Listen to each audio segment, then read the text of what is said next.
So hi hello नमस्कार मंडळी, मी श्वेताच blog चॅनलमध्ये तुमचं परत एकदा मनापासून स्वागत आहे। तर आज मी बनवते पास्ता। त्यासाठी मी पास्ता घेतलेला आहे।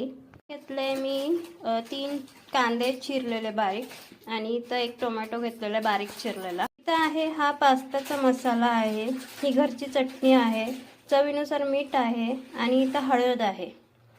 तर सगळ्यात आधी आता आपल्याला पास्ता हा बॉईल करून घ्यायचा आहे। तर आता हा पास्ता आपण बॉईल करायला ठेवूया। तर मंडळी तुम्ही बघू शकता मी पास्ता हा बॉईल करायला ठेवलेला आहे। मंडळी आपला पास्ता आहे हा शिजलेला आहे। त्याला बॉईल करायला सोडलं होतं, सो हा शिजलाय। तर आता मी पॅन मध्ये तेल गरम करायला ठेवलेलं आहे। तर आता त्याच्यामध्ये आपण कांदा वगैरे टाकून घेऊया। तर आधी मी कांदा टाकलेला आहे, त्याला चांगलं असं परतून घ्यायचं। आता टाकलेलं आहे त्याच्यामध्ये, ते सुद्धा मी मिक्स करून घेते आता सगळं नीट।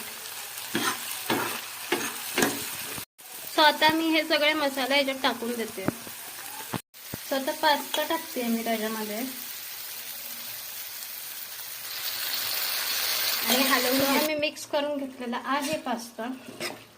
आता याला थोडंसं वाफेवरती शिजवते, अजून थोडंसं 1-5 मिनिटं, आणि मग याला बंद करते। तर मंडळी आपला पास्ता झालेला आहे, खायसाठी तयार आहे। ह्याला जास्त जर हलवलं तर हे जे अख्खे पीसेस होते तुटून जातील, सो ह्याला जास्त हलवू नका।